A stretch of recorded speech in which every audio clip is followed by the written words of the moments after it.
Hey, welcome to Breakthrough Walls. I am Ken Walls and I'm your host, and I am freaking excited today. I have a guest on that I really think this guy is going to blow your mind.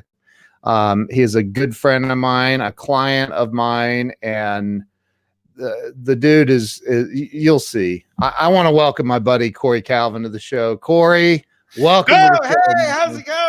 Oh, snap. I love it. Love it, Hey, dude. everyone. How are you? Dude, I have really been looking forward to having you on. We've known each other for quite a while now, and you're just one of the smartest freaking people I know. Like you are. Man. If I had a face for radio, my face would be blushing.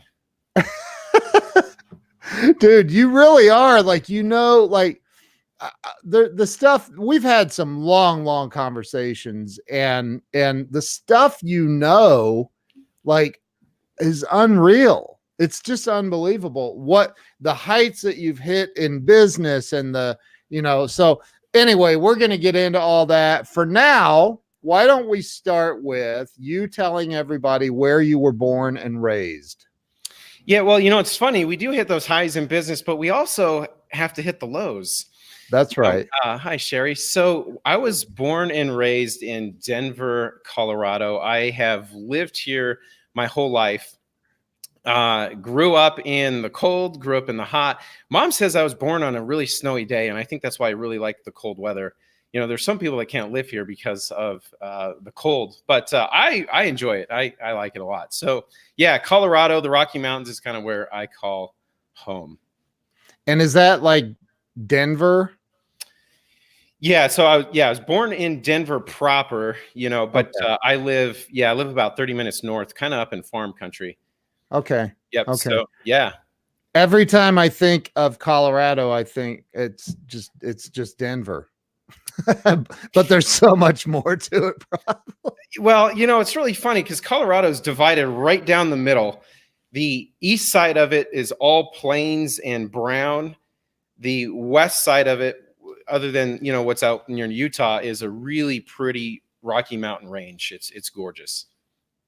But yeah, awesome. Denver's kind of the hub. Denver's the hub. There's not much going on outside of Denver. There's a little, metropolitan areas around, but yeah, Denver's Colorado pretty much. I spent the night there one time on my way to Vegas, driving out there. And you're right. When I got west of Denver and started, I remember coming down some mountain on I-70, I think it was, and there was a semi truck whose brakes were on fire, literally. There were flames shooting out of his tires. I believe it. That blew my mind. I'll never forget that. So you grew up out there. Is that where you stayed? Is out there in the so have you ever moved to I don't know, Phoenix? No, Well, when I went to college, I moved to Laramie, Wyoming. I went to college there for a while, and college in Laramie is brutal because the wind and the snow that's up there and the below freezing temperatures nearly, all the time. So, Pamela grew up in Cheyenne.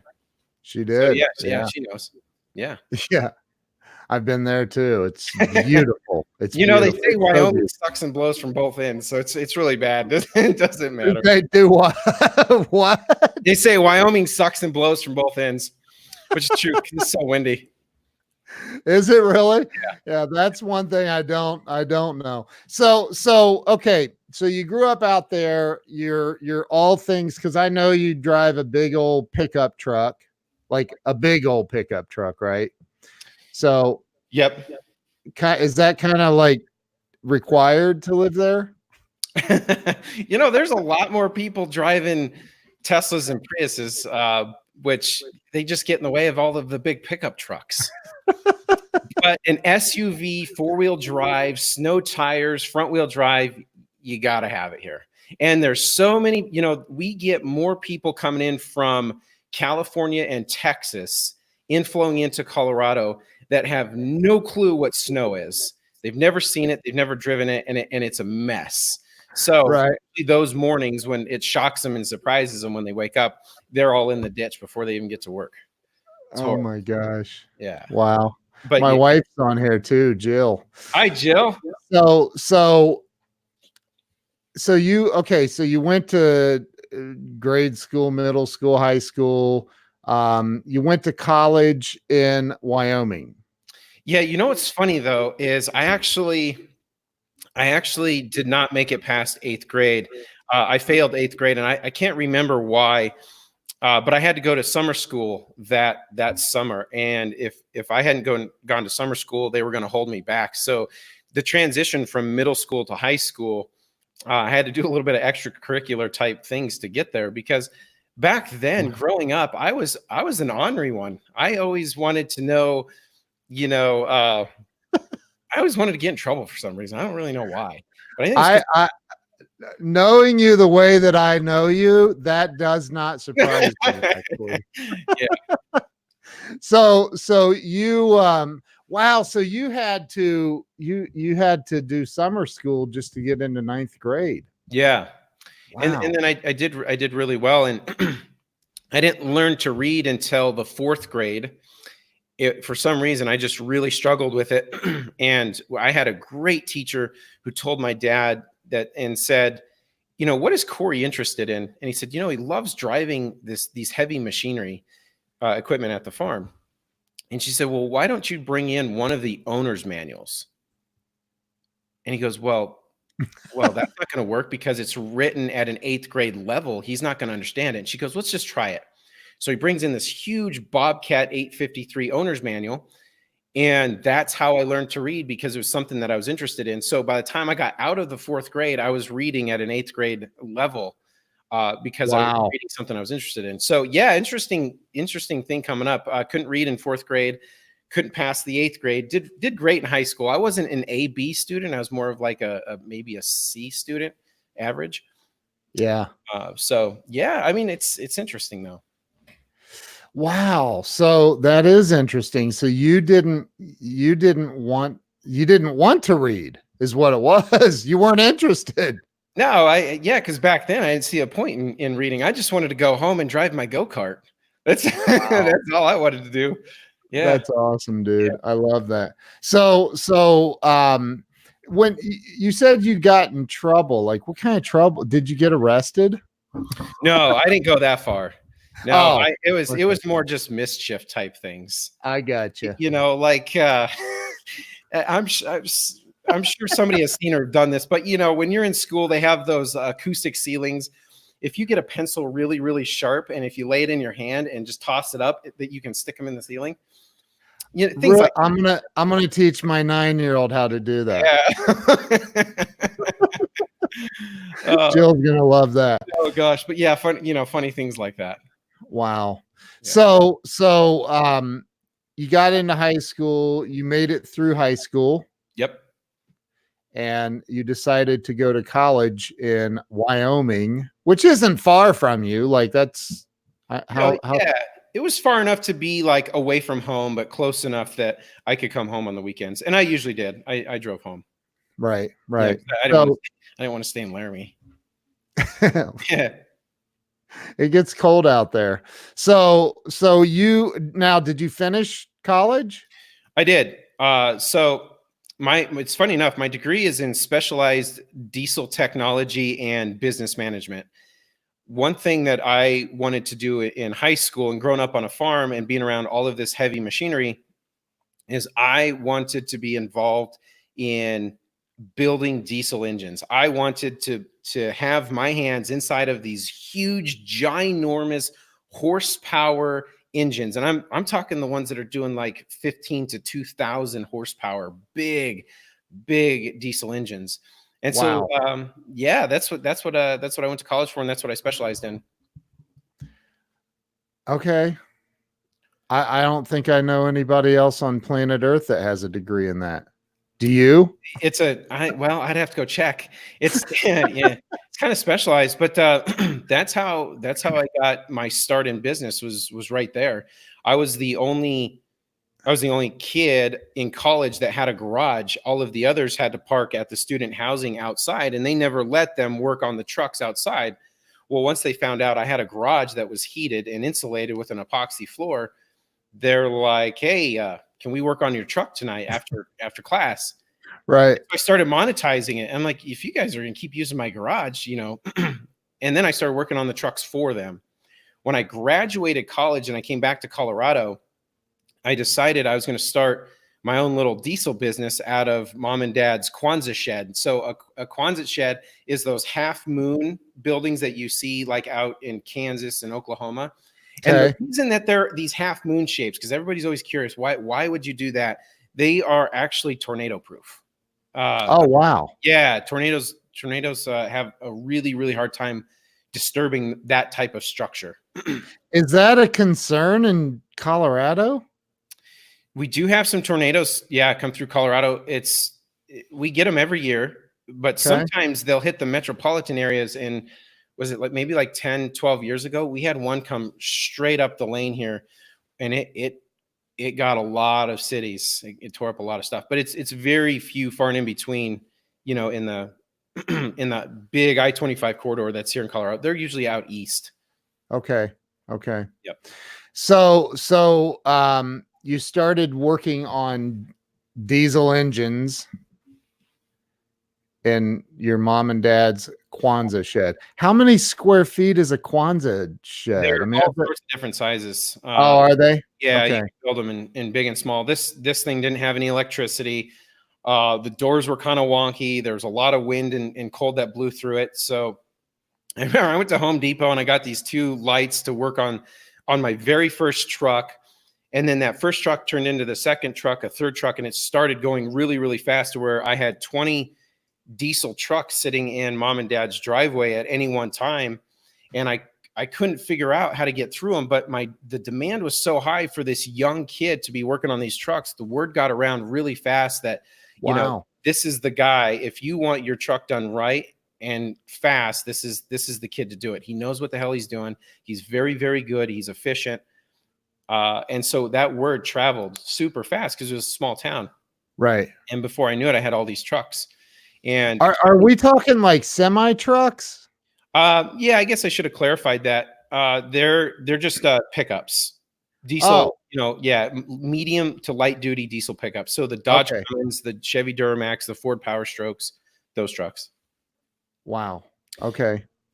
And then I got into juicing them up to where we would take, a stock Ford pickup and we would turn it into 1,000 horsepower truck.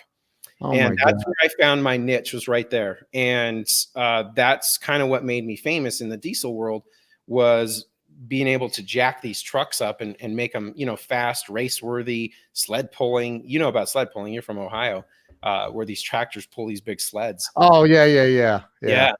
Well, in Colorado, they started pulling them with trucks. Oh my gosh. Yeah, it was crazy. So you so you kind of got, that sounds like you kind of got into the racing world a little bit then. I did. And if anybody has seen that movie Ford versus Ferrari, I kind of liken it to that, where Ferrari was kind of the flagship of the Le Mans race, right?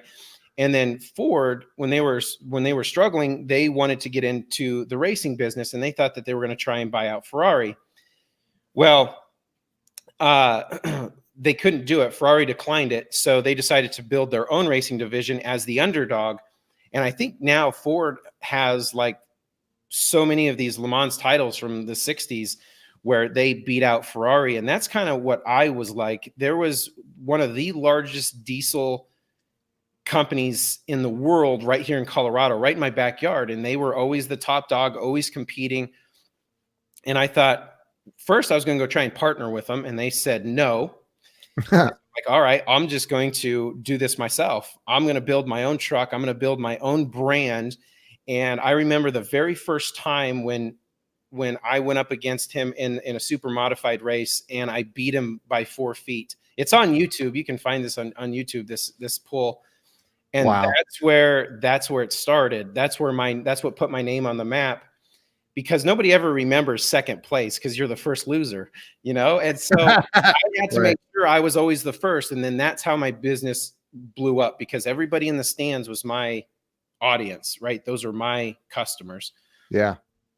And so as we grew this business, well, the the county commissioners came by and said, "Hey, we think you're running a commercial business out of this agricultural zoned building, and you can't do that." And I'm like, "Damn." Well, so I had a choice to make at this time. It was, and I remember my dad coming to me and saying, "Hey, you can't keep doing your business here." And so I was doing well enough, but not quite great enough to where I could have quit and been fine. You know, no harm would have been done either way. But this was the tough decision I had to make in my business. I either make a leap into the scary zone of huge building, lots of money in rent and built and this lease and everything else and all of this new equipment, or I just quit and give up. And I remember it took me just a little bit to make that decision. I was young. I was 21 years old at this time. Jeez. And I said, you know what? I got to start before I'm ready. I have to start before I'm ready. And so I did. I made the leap, built this ginormous diesel business in Denver. Dad took all of the publications. I was in all of these huge diesel magazines, 8 Lug, Diesel Power. I was getting recognized. I was in the newspaper. I was always in the news. And so Dad took that and sent all of that back to the college. The college latched onto that and said, "Hey, we want you to be a part of what we're doing and how we're promoting the school." So for 4 years, we partnered with with the college to travel to the FFA conventions in Ohio and Indiana and all of these places. And after 4 years, Corinthian Colleges acquired the diesel company. And so at that time, I'm kind of like your diesel company. Yep. Now hold on. Let me back you up here a little bit. So I want to talk about obviously there was a hater that reported you or something for running your diesel business out of an agricultural area. You were forced into making a decision. Do you know this person here, Kate? Yeah, it's my sister. I know. It's my sister. Hey, Kate, how are you? So you were forced into making a decision to either shut it down or at 21 years old, or go all in and really go for it in the business. Yeah, and I'll tell you, when it's kind of a tough. It was, for me, anyways. It was a really tough decision to make. Yeah, because it was the fear of the unknown. I didn't know what was going to happen, but what I did have was the faith and the vision that I could build something big if I just went for it. Right. So I think that was the big push. That was the big thing. Like, I could build something ginormous if I just do and go for this. Wow. And I was young too. I remember when we moved into that building, the guy who owned it was like, you know, "You're kind of young. You kind of have a new business." And he goes, "I'm going to take a chance on you. I truly am." But he goes, I'll promise you, I'm a little afraid that this may not work out. Right. Yeah. Wow. And then it did.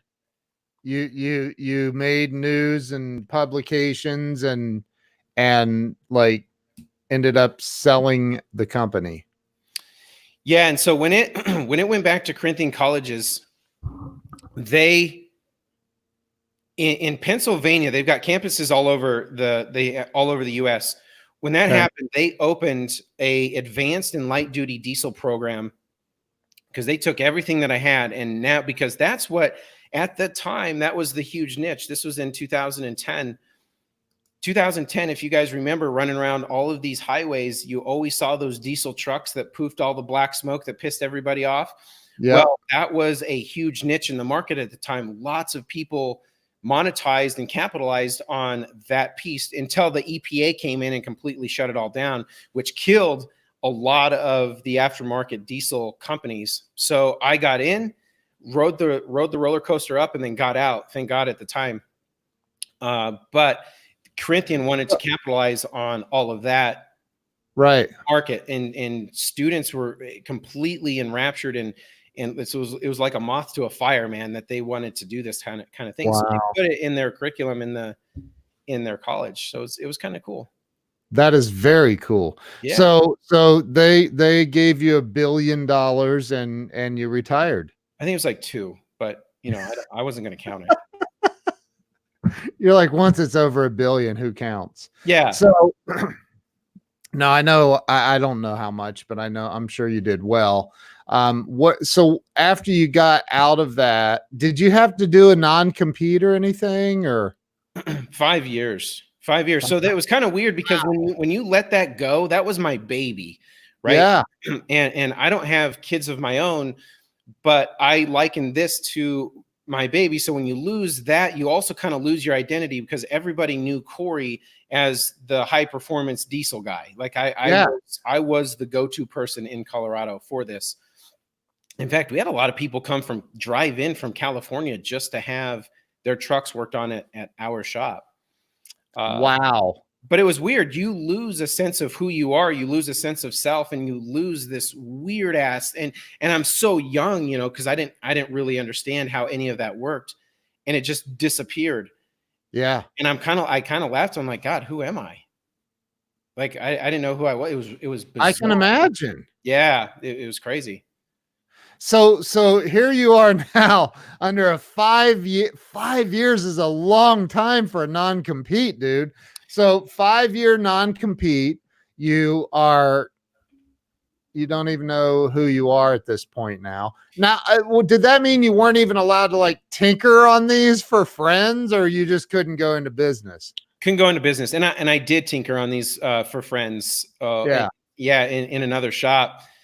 Just kind of on the side, because I was still so into it, and it was hard to just completely cut that off, and it kind of set me back just a tad. That will crush your spirit, and even though it all sounds like a good thing, yeah, it truly does. And it's a psychological thing that happens, and it took me a minute. But one thing that was really cool that I think helped me in 2008, 2 years before all of this happened, I grew up listening to my dad tell all of these stories about him flying airplanes and taking them off at the farm and flying them up over the mountains.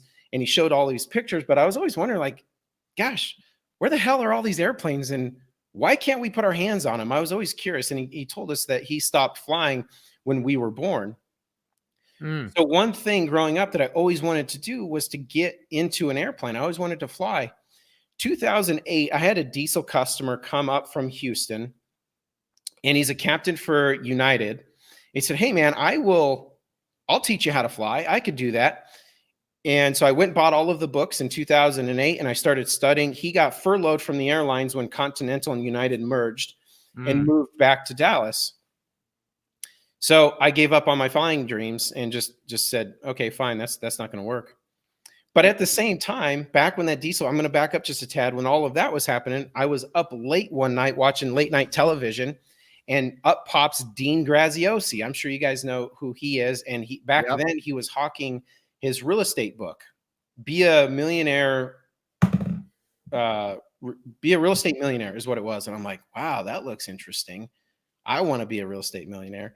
So I called in, didn't know if it was a scam or not, gave him my credit card information, kind of forgot about it. And, like 3 weeks later, I got this book.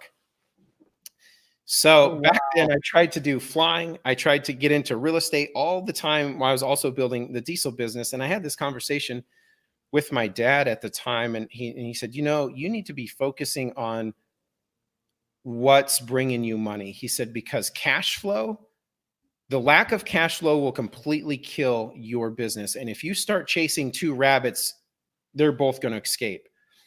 So I gave up flying, I gave up real estate, and I just went back into the diesel business. And now I'm looking back, kind of kicking myself in the ass for not getting into real estate in 2008 when the big crash happened, because we all know what happened after that. Oh, yeah. Totally kicking myself in the ass for not doing that. But Yeah. So when almost the day after that, I got out of the diesel business, I went straight to the airport and said, "Hey, I want to learn how to fly airplanes." Yeah. They partnered me up with this really young kid, and I was kind of nervous, but I found out he was a CFI double I MEI, had all of these big credentials at 18 years old to teach and to fly. And that was my Dude, what'd you just say? He's a what? he's a CFI double I MEI, meaning he had the credentials to train in a single engine, in a multi-engine, and to train students to fly with instruments, which is an amazing accomplishment when you're 18 years old. I mean, seriously, wow. Yeah. That's insane. So he's your teacher. He's my CFI. It took me 6 months to get my private pilot's certificate. It's weird. We don't call it a license. It's called a certificate. And I don't know why, but so 6 months to get that. And I started flying. Immediately was interested in helicopters, went over and started working on my helicopter rating. The crazy part about this is on my second helicopter flight, my training flight, the day after, this is kind of tragic, but the day after, that exact same helicopter was up in a training flight with my instructor, and they were hovering over the top of that airport. This was the next day. Yeah. And at 300 feet, the rotor came off. Oh. And it killed them both. What? Same helicopter the day after. Oh my God. And that's wow. that's when I gave up helicopters for a little while. So that was a little creepy to yeah. That, because they call that nut on the top, they call it the Jesus nut because that's what it is. Because there's only one nut holding that whole rotor on. That's all that. Oh my gosh, I know. I can't. Yeah, I've never been in a helicopter, probably for that reason. Yeah, I mean, if you ever do get in a helicopter, make sure you get one of the bigger ones. Yeah, yeah. So you decided, okay, everybody's going through life looking for signs, right? There's your sign. That's all I would have needed. Like, yep, nope, not doing the helicopter thing. So you moved on from that. What happened next? Where did you go from there? It's funny you say the sign thing. And one thing that my dad always told me going through life, he said, going through life is like driving on a highway. And on a highway, there are road signs. And if you don't pay attention to those road signs or to the red flags, what's going to happen? And I'm like, you're probably going to crash your car. He goes, yeah, that's right. And he said, life's the same way. As you travel down the road of life, there are road signs.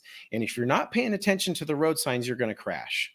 Yeah. And same thing in life. We have these road signs. We have these red flags that we have to be paying attention to. And who said it? Was it Gabby Bernstein said rejection is protection? I don't know if that's totally true, but I think it's true to some extent that that happened because you were probably going to get in the helicopter the next day. So Jeez. yeah. Yeah. So after I started learning how to fly and got completely enraptured and enthralled in aviation, that was kind of my new home, was flying airplanes. I enjoyed it so much. I got so much fulfillment and happiness out of being up in an airplane. And it's a weird thing that happens, especially when you're solo. You're up in the airplane and you're kind of flying around and it's just you and the wind under your wings. That's it. There's some radio chatter, but as you get farther out east, away from the metropolitan areas, the chatter really dies down and it's just you and the wings. That's it. And there's a little bit of serenity and peace to that. You kind of forget about everything else that's happening in the world. And it's kind of counterintuitive, but when I got stressed or was having a hard time, I would always go get up in an airplane because I could completely forget what life had to offer at that point and just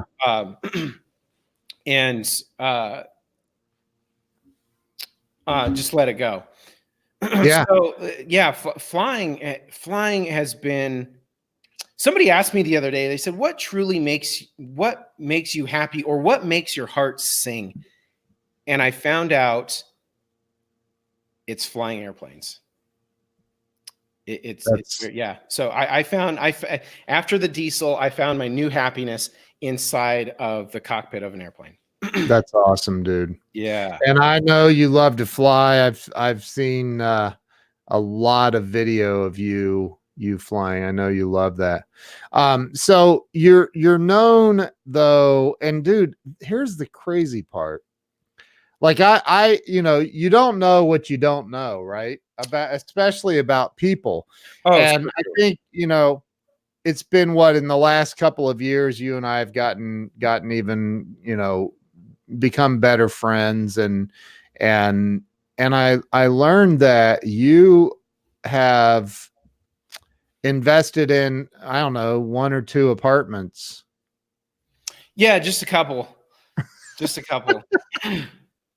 No, dude, you're like you now have this title, the creative investor guy, right? Or is that it? Is that official? Yeah, and this is actually a really cool story.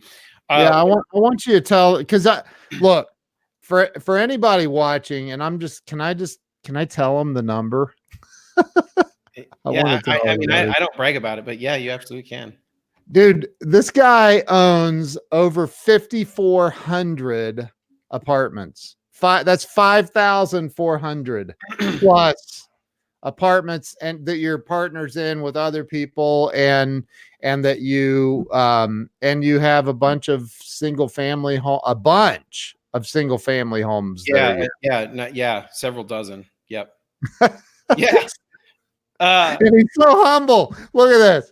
He's like, yeah, I own an airport too, but man, one day, you know what I'm working on right now though is the Honda Jet. I will have a Honda Jet in the next couple of years. There's no doubt about it. I've already got it figured out. I love it, dude. Yeah, I'm going to be like mini Grant Cardone. A mini Grant Cardone. I think he's kind of accelerated. I think he saw that you were coming up on his tail with the number of units, and he's like, oh, we can't have that. Yeah, man, he hit the floor and gone. Yeah. He's got, I almost have does he have almost like 2 billion in holdings now? I don't, it's around $1.5 billion, I think. It's crazy, dude. Yeah. So talk about you. What got you into real estate? I mean, dude, here you're a diesel guy. You're obviously a genius diesel guy. You fly airplanes, you do all this stuff, and then you decide one day you're going to get into real estate. So backing up to high school, my junior and senior year in high school, we had a class out in tiny little Cowtown, Colorado. We had a class junior year called construction trades. It was the first year they started this class.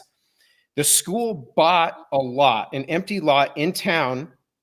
And as students, our job was to build an entire house that school year. We had somebody else do the excavation, obviously, because we didn't have that equipment, but we formed the foundation, we did the framing, rolled the floor, cabinets, lights, drywall, siding, fireplaces, tile, roofs, trusses, all of it. We did everything except for, hooking up the electrical and having a plumber do the plumbing. So I learned how to build a house my junior year of high school. Senior year, they decided to do the program again, the next lot over. This time it was on caissons with a floating floor and a 2-story. So we got a huge education in building houses. It was an amazing class. Half of the day, when you were done with your academics, you would either pick the morning class or the afternoon class, and you'd go and build this house. So 2 years of construction trades and learning how to build in high school. Yeah. When I was flying, I got into flying with the forest fires. I did that for 5 years, but in the wintertime, there's no fires. And so I was bored, and somebody who's ADHD and has a high T factor, high thrill, wanted something to do. in the wintertime. I couldn't just sit around. So I reached out to a friend of mine who was a huge developer back in the big boom of the real estate market. And he'd been a friend for a long time. And I said, hey, man, what can a young kid like me do to get into real estate? And at this time, I was 24, 25. He said, Cory, what you need to be doing is building houses. Inventory's low. You build a house, you can sell it. And he goes, in fact, I have an empty lot with plans already approved by the city, setbacks, variances, all approved. You buy the lot from me. I'll give you the plans and I will teach you how to GC this entire project, profit potential about 100,000. And I'm like, whoa, yeah, I'm in, man. I'm in. Wow. Hold it. Let's back up for a second though. Because along the way somewhere, didn't you order Dean Graziosi's real estate course too? Or was that after this? No, that was back in 2008 when I was running the diesel company. I just bought his book. It was just How to Be a Real Estate Millionaire book. Got you. And yeah. So you did at that point, you maybe read part of it, or did you read any of it? I did. I actually read the whole thing. And at the end, I got really excited. And I went out and found a RE/MAX real estate agent. And I said, hey, I'm looking for this type of house. And he goes, okay, great. That sounds awesome. But where's the money coming from? And in the book, it said, don't worry about the money. We've got people that'll fund you. Don't worry about it. And I'm like, hey, man, it's coming. Don't worry. He goes, where do you want to look? So we find this house. We go under contract on the house and we get really close to closing. I had no clue what the hell was going on at all. And he said, hey, man, I really got to know where's the loan for this? Where's the money coming from? And I'm like,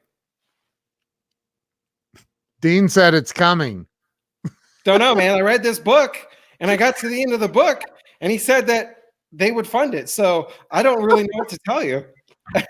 And oh gosh, it was so funny. He goes, that dude, we're gonna have to cancel funny in the moment. And I'm like, well, cancel it, I guess. Oh my God. And yeah. So that was my first little into real estate. No clue what the hell is going on at all. Oh my God, that is so funny, dude. Yeah. So I'll bet you made a good friend out of that realtor. Yeah, I don't think we talked after that. Yeah, right.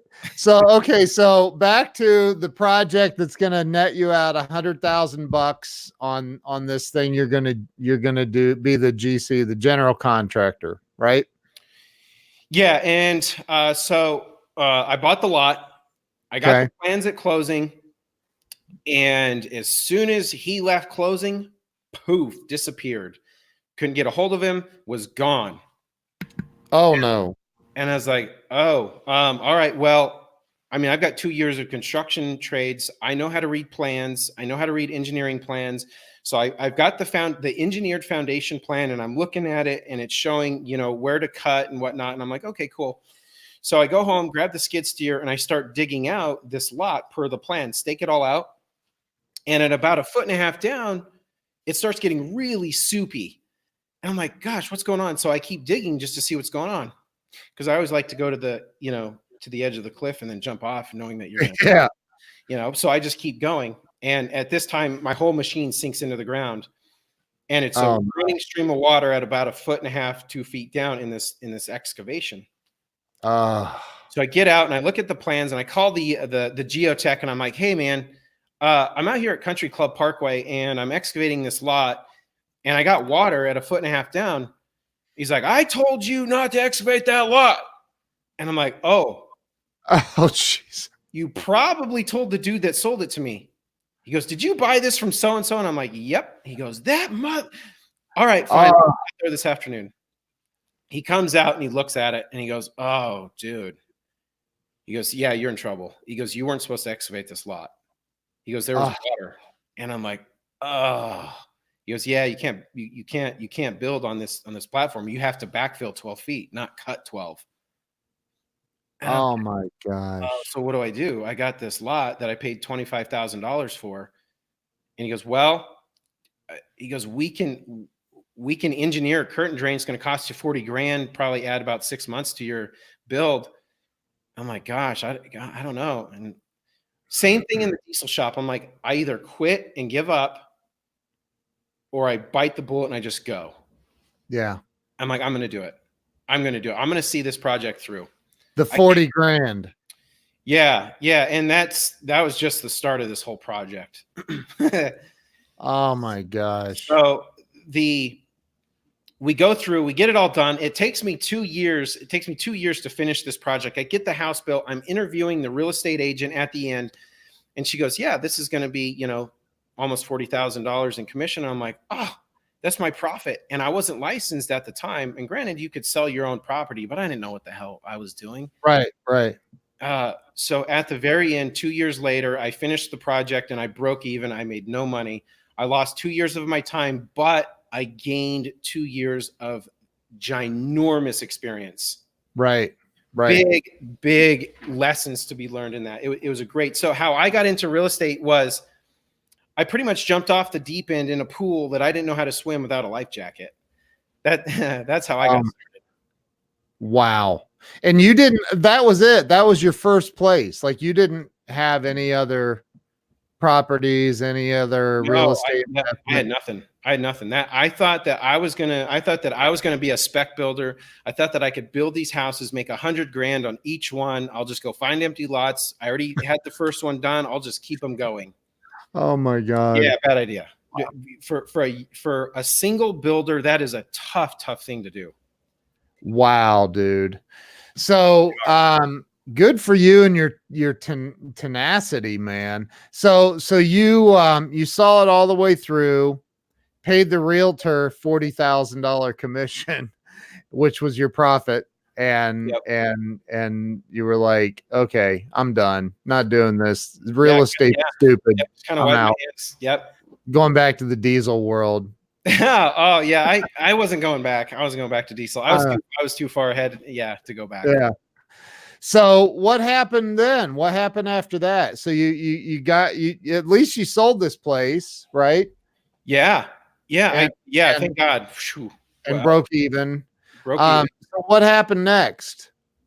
So that's when I realized if this agent's going to come into my project and do literally nothing after I worked 2 years to build this house, all you're going to do is write up a probably a pretty poor description. You're going to put it on the MLS with some crappy photos. You're going to make 40 grand. Right. And here I am sitting there thinking like, it's like you have a license to print money. I need one of those. How do I get what I need? And that's what got me into become licensed. So I worked on getting my license, got my real estate license, and started selling houses. Did really, really well. Quickly found out that it takes the same amount of time to sell a normal house as it does to sell a luxury, ginormous house. Right. So I quickly got into the luxury market, started figuring out that a $40,000 and a $60,000 paycheck was a lot better than a $10,000 to a $20,000 paycheck. Yeah. Did that. The luxury market crashed. It turned into a buyer's market. It was really, really tough. But what I realized being a real estate agent is every time that you finish a sale, kind of like selling cars, maybe the same thing, is like you're unemployed after that. You have to go find another buyer, another seller, somebody else to help them buy or sell a house. And hopefully you have a pipeline, right? And you can just keep that going. But when the pipeline dries up, you're unemployed. Right. And what I couldn't figure out is how all of these bigger people were having these investments, this real estate, pay them every single month. And they're out on boats and Hawaiian t-shirts and having all sorts of fun. Right. And so that's when I really wanted to start to figure out how I could transition out of being an agent into being an investor. And we all watch Shark Tank, right? Back then it was on channel AB in Denver. It was channel 7, ABC. We watched it Friday night. I was completely enraptured by that TV show. And I was Googling how to invest in real estate, I think. And it popped up, said local Shark Tank with real sharks, real investors, this December coming up in like 2 weeks. First members free. So I attended that meeting. And I started realizing that there's other ways to buy investment properties than going to a bank, putting 20% down, getting a loan, because in Denver today, the average sales price in Denver is 500,000. It's $500,000. If Yeah. you put 20% down on a $500,000, we're talking $100,000. Right. Not a whole lot of people have $100,000 to be putting down on investment properties, let alone cap rates are so compressed here in Denver and all over the country that returns are really low.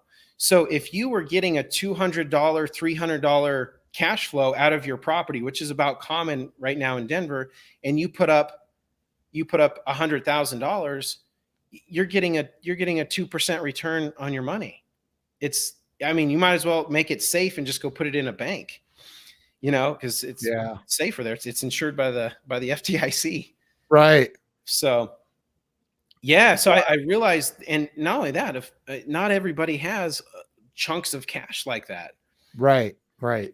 So I found out and realized from that meeting that there are creative strategies, creative ways to buy property quickly without having to go through this huge bank loan process. But you had, and this is right pretty quickly after you had spent 2 years building that other place and breaking even. Right. I mean, we're talking the same time period. Yeah, right after. So I immediately got licensed in 2014, did my first sale in 2015, bought my first creatively purchased property in 2015. Okay. Yeah, so it happened it was all a progression really quick. But so you weren't discouraged. What do you mean? From the spending 2 years building that place and breaking even on it? No, and I think the reason why I wasn't discouraged is because I knew that real estate worked for other people. It's just you see other people doing well in real estate. It's just I had to go find. I was talking to the executive director of the National RIA the other night, and we had a huge dinner.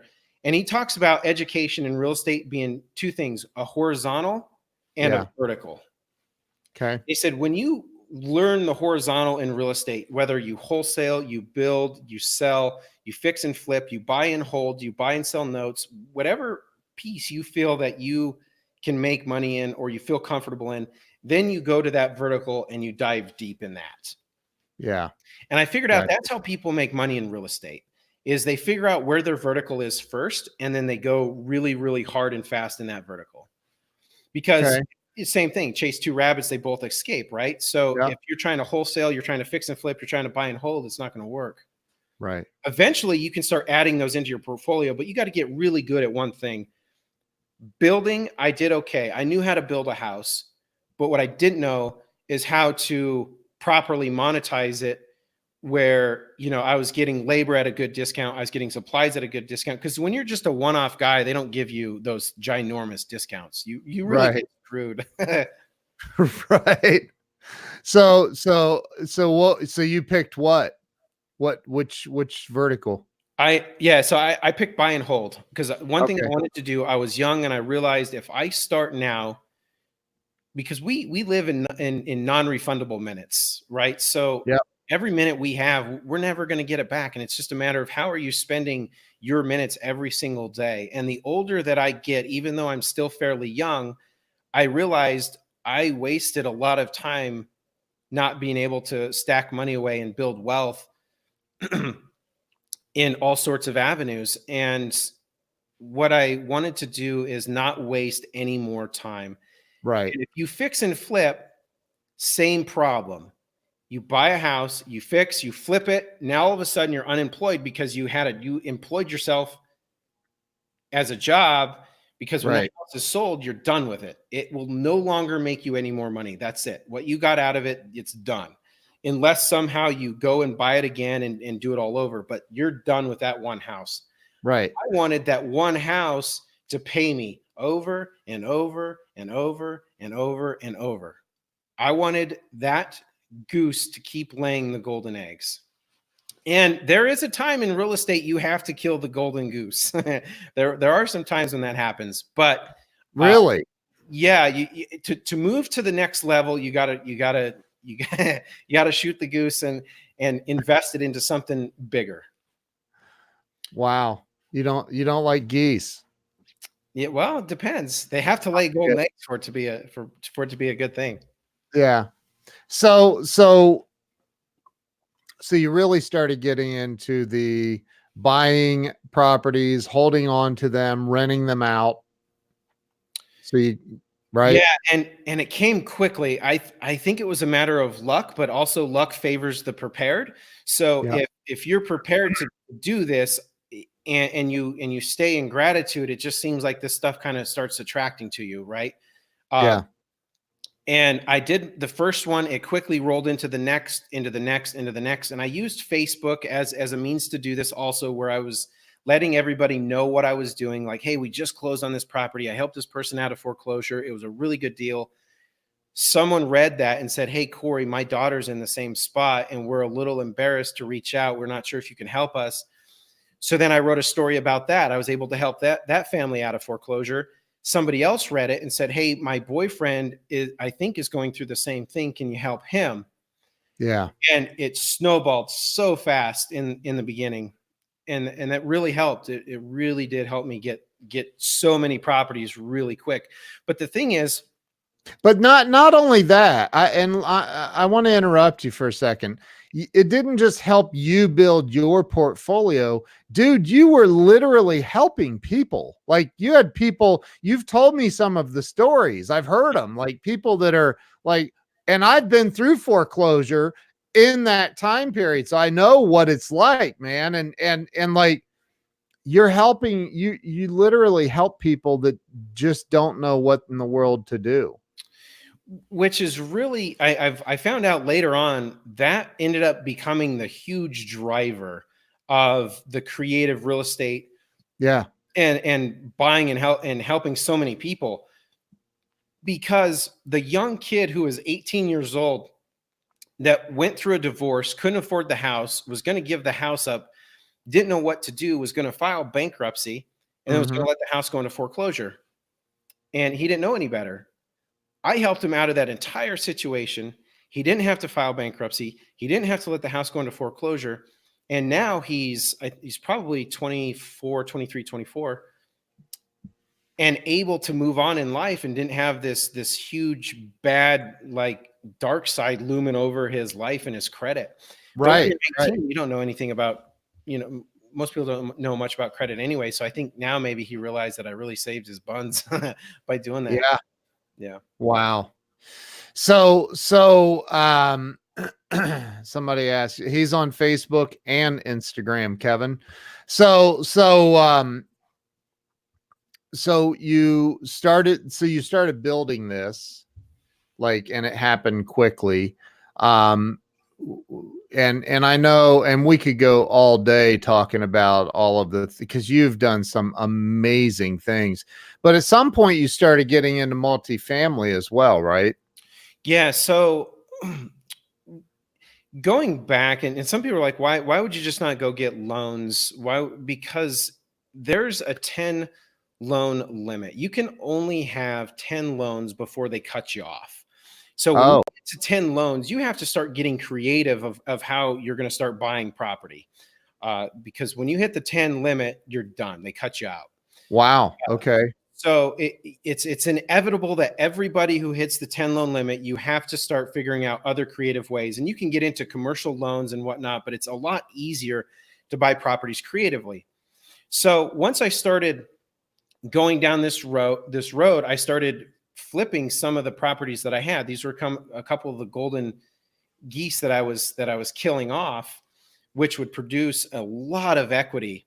So one thing I wanted to do was to get into multifamily. And how I Got started was syndicating. I partnered up with another real estate agent here, and we ran this syndication company for about a year and a half.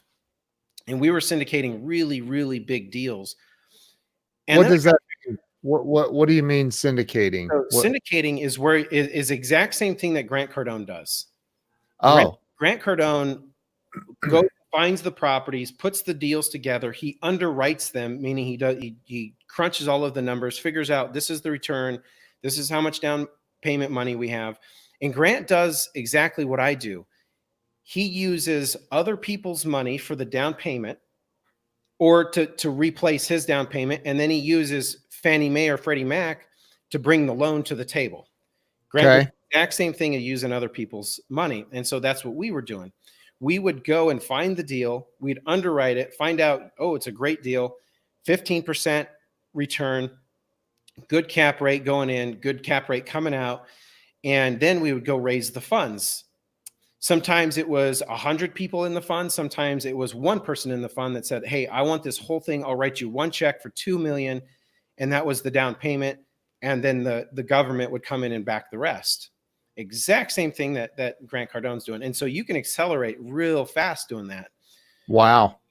But that was a lot of work for about the same amount of return if I took that same amount of cash and put it into crowdfunding into these platforms online. So Okay. they're all over now. There's Fundrise, Realty Shares, groundfloor.us, CrowdStreet, all over. And you can put your funds into these deals and get a really good return. You don't have to go find the properties. You don't have to underwrite them. They do that for you. All you do is you put your funds in, and whether it's a dividend fund or an equity fund or debt fund, whatever it is, they pay out based on that. So I realized it's a hell of a lot easier to start moving my funds into doing crowdsourcing than it was to go out and actually syndicate all of these deals, because it was taking time away. It takes an enormous amount of time and a really big team to go and do syndication on your own. So when I say that I have my fingers in that many apartments, it's because I have funds in every one of those. So I don't control and I don't direct any of that. I just have funds into those.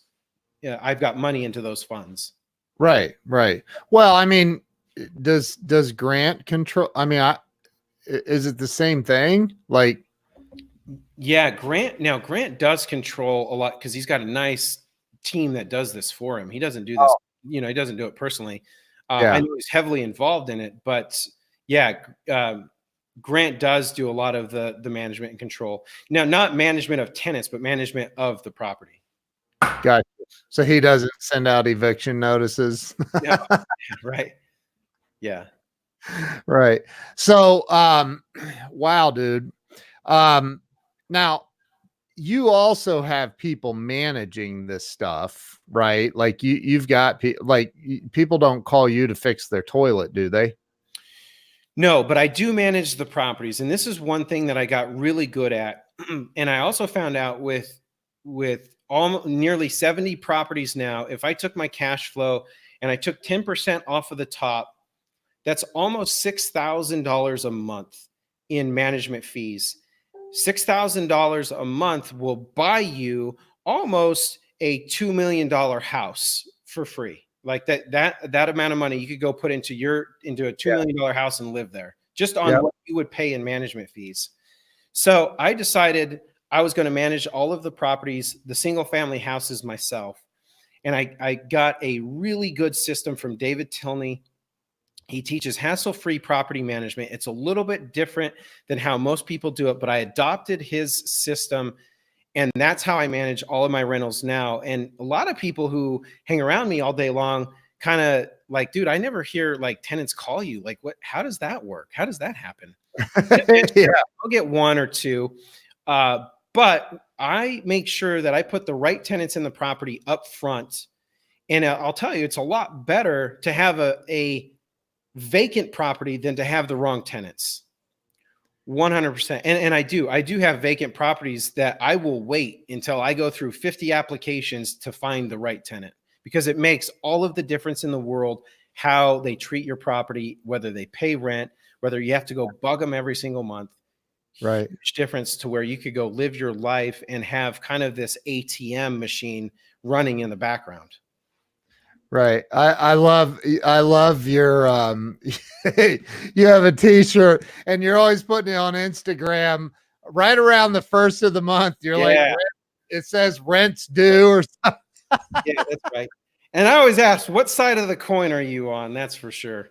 Right. Yeah. And I think, again, here you are with 6,000-ish rental properties.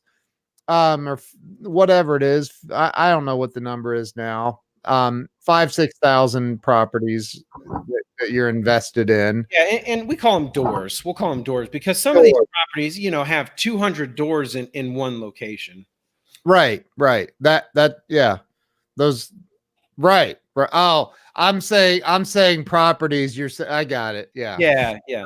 But you also have, now you have over 5,000 in these funds and partnerships and all of that. Yeah. And then you have like 70 on your own, like 70 single families. Yep.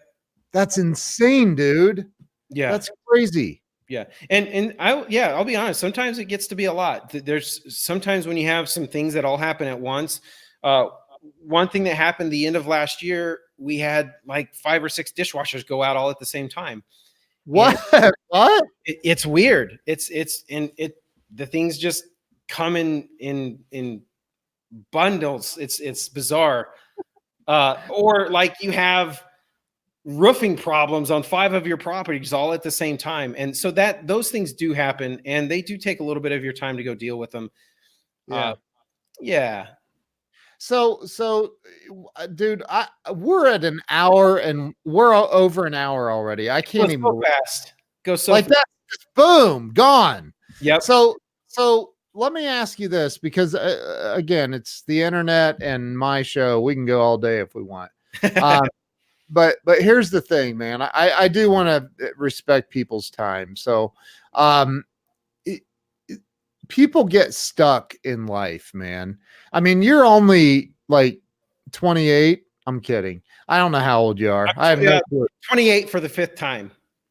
Oh, okay. Yeah. You're in your earlier mid 30s. Like, you're young, man. Yeah. And you've accomplished all of this stuff already. And there are people that are much older than you and much younger than you that get stuck. They get stuck in life. They hit a wall and they get stuck there and they don't know how to get through. And, maybe some people look at you and go, well, Cory, you had great parents and a great upbringing. That's why you're just lucky, or what. I mean, but I know you very well. That's not the case. It is the case. I know you have great parents and you had a great upbringing, but you've had hardships and you've had to figure out how to get through them. Yeah. And that's the thing is success doesn't come without any sort of getting punched in the face first. Right. Or drugged through the dirt. And growing up, man, I got in trouble a lot. I was always in the principal's office. And going through the diesel business, there was a couple times where we didn't have any trucks to work on. And I'm like, gosh, what am I going to do?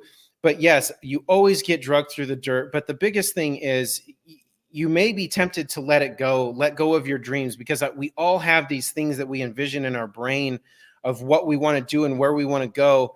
And if we just understood that all of it is attainable, every bit of it is achievable, as long as you hold it there in your brain and never let go of it, ever. Don't ever kid yourself that you can't do it. And I remember I tell people, stop putting T's on the end of your cans, because if you hold it in because who was this? Napoleon Hill said, everything you believe and conceive, you can achieve. Mm-hmm. And yeah, you can come in here. So I think the biggest thing that helped me, was to never let go of that dream. And, grapes get crushed to make wine, olives get smashed, and seeds grow in darkness. And so whenever you feel crushed or in the dark or pressed, just know that greatness is just on the other side of that, as long as you keep stepping forward. Always moving forward. If you step back, which sometimes you have to, but don't stay there. Just keep moving one step after another. Just like with the diesel business, I had a choice to say, screw it, or let's do it. And I always had Richard Branson in the back of my brain. Then I'm like, you know what? Screw it. Let's do it. Did it with the diesel company. I did it with that brand new house that I was building. As long as you trust the process and you hold faith, keep that at the forefront of your mind. I promise it will come. Just do not let go of that faith or that vision that you hold. So I Love think that, that's the dude. biggest thing that has helped me through all of this is not letting go of where I want to go. I love that. I just did a post about that this morning, actually. Yeah, I think I saw it. Yeah. People think that it should happen right now and there shouldn't be any obstacles. If you do want to achieve anything great, you have to know that there's going to be obstacles, there's going to be hoops that you have to jump through. But Yep. if you're willing to jump through them, just know and trust the process. It will be on the other side. It's like being out on your property excavating this brand new piece of land that you just bought, and your, I don't know, couple $200,000-300,000 piece of equipment sinks down into the muck, and you're like, in that moment, those hours that it took to get that equipment out of the muck, I'm sure it took a lot of work to get that thing unstuck, right? Yeah, we had to have a big excavator come in and actually pull it out. Right. Yeah. And so some people get stuck right there, like, oh, okay, buying a piece of property and doing this real estate stuff means I'm gonna get a $300,000 piece of equipment stuck in the muck every time. I'm out. I ain't doing it. Right. Yeah. Instead, you're like, no, man, we can find a way around it. It may cost a little bit of time or money right now, but we can get there. So for the person right now that's stuck in their programming, right? Because we all have this programming. For the one that's stuck there and they can't, like, maybe their electric's getting shut off, maybe they're going through what, they can't eat, they can't, whatever it is. What do you say to them in this moment to encourage them to pull out of it, man? Go stomp on the gas. You know, the biggest thing that helps me when I get in this situation is to listen to some of the greatest motivators, and David Goggins is one of them. That dude, not only does he get beat to shit, he beats himself to shit, but look at what it did to him. I mean, that dude created a calloused mind when he was ginormous. God, what did he weigh? Almost 300 pounds. Yep. And I mean, he was at those points, same situation. And if you keep listening to that over and over, and some people say we don't have time, like, you've got time to brush your teeth in the morning. You've got time to listen to a little segment on YouTube of Ed Milet, David Goggins, or whatnot. But if it's a money thing, if you truly are really out of money for right now and you need something fast and you don't have any loans, don't have any credit cards or whatnot, I think the quickest way to get out of that slump really, really fast is something that Gary Vee teaches. And I think it is brilliant. You go to Craigslist and you find the free section. Take that stuff and go list it on the marketplace on Facebook, and you could make a couple $1,000s in a weekend just doing that. You're providing value, and that will pull you out of immediate dire financial straits. And it's not a lot, but it will get you there. And if it happens again, you just open up the machine until you get comfortable and stable. That is a great strategy to use if the electric is truly getting shut off. Right. That is the easiest, quickest way to do it. But dude, never ever lose track of your vision, ever. Right. That is when I went through some hard times last year was probably my greatest year, but it was also my most challenging year. I got drugged through the mud, kicked in the teeth, and I just kept where I was going at the forefront of my mind. Always. This is where I'm going, and that's where I'm staying. You are one of, again, if you guys didn't gather it from this hour and 10 minutes we've been together here, this guy is one of the smartest people that I know on the planet, if not the smartest. Oh, well. And dude, your tenacity. And he's also funny, even though he's wearing that big old red obnoxious watch. Hey, man, doesn't it look good? I love that watch. I've told you a million times. Next time I see you, if you're wearing that watch, we're probably gonna have to fight for it. Yeah. So, I'm kidding, man. So Cory, look, man, you know, I love the heck out of you. You've got a course. You've got a course. You're teaching people this real estate stuff, I and do, it's yeah. simple. It's simple. It is. So tell everybody about your course. I'm actually going to type it into one of these banners and scroll it on the screen. What's the website address? I'll type that in. So it's Cory J. Calvin /course.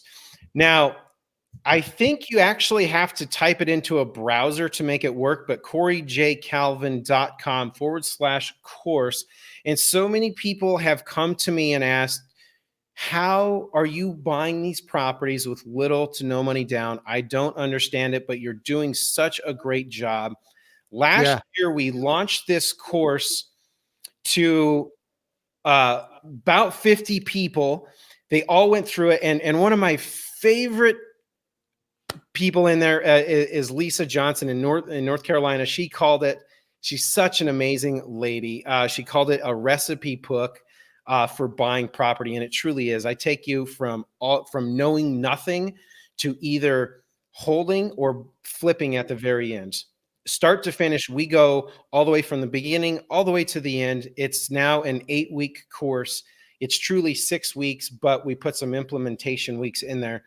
Yeah. So if this is something you're interested in and you want to learn how to do it, or maybe you have a couple investment properties and you just ran out of cash, this is a great way how to get to the next one. Yeah, so we're going to launch that the 1st of February. That's so awesome, man. Yeah. And they get coaching with you. Like coaching, we do. Yeah. And it's one of those things where I just over deliver because I just don't go in there, give them the training and say, good luck. I hope you do good. We do the training. We do Q&As. We do a mastermind of deals.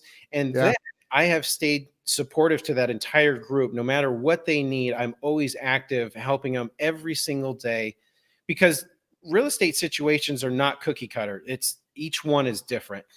Yeah. And I mean, dude, you called me up one day and you're like, hey, and you're like, this was out of the blue. I just got to tell this story and then we'll get off here in a minute. But like, you're like, I found this property right down the street from where you live. I want you to go look at it. And I go, what? And you're like, I want you to go look at it. I go, what am I looking for? You're like, I'll tell you, just look for that. And we're going to partner up on this thing. We're going to buy this. And it was 100 units or 50. I forget how many.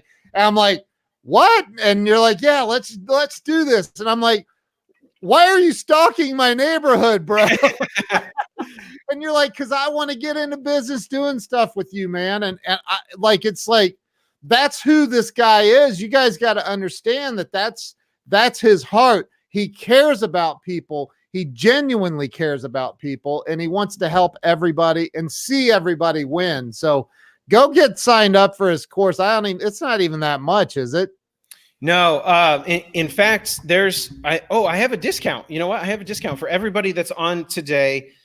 If you go there and you type in invest with less. Oh, there it is right there. Yeah. Megan. What's up, Megan? Oh, I didn't even see her on here. What's up, Megan? I love Megan. She's awesome. Yeah, she's the bomb diggity. Oh, and it's a different link than there's two. There's two. I think there's two, just in case. That's the backup, just in case the first one doesn't work. I got you. Okay. So works as well with coupon code invest with less. So is it cheap? Real cheap? What is the price? Yeah, so we're launching it at $19.97. When I launched the pilot group, we did it at $400, and I realized it was way too much value. Too many people were like, "Gosh, we got in way too cheap." Yeah, and so what we did is we did a discount to $9.97. A to Z. If real estate is something that you don't know about, but you truly want to get into and get your feet wet, and owning your first investment property without having to put up $100,000, this is the perfect way to do it. Put up $9.97 and learn. And I mean, look, you've taught me some stuff, that blew my mind. I'm like, really? You can, like, who was the old Carlton Sheets? Yeah. All those cassette tape Yeah. programs. No money down. And I was like, is that real? And you're like, yeah, it is actually. And I'm like, really? You can buy property with no money down? Dude, it's bizarre. And it's a niche. It's kind of a secret in the industry because I've done it so many times over and over and over. And that's the thing is you're not just buying the course, you're buying Cory. I'm not anybody who goes through this. I'm not going to let them fail. I'm going to make sure that they get what they came here for at the end. So it's not just you get the course, good luck, I hope you guys have a great day type thing. It's no, I will hold your hand till the end. And the coupon is invest with less, correct? Yeah. Yeah. Okay. Yeah. There, Yeah. I just I want to put that. Oh, that's neat. Yeah, that's neat. I want to put that on there. So, right all right. Right there it is, you guys. So, Cory, I freaking love you, dude. You're appreciate the opportunity today to provide so much value to everybody. Thanks for sharing my story. I'm glad everybody jumped on. Sorry for interrupting you. Continue.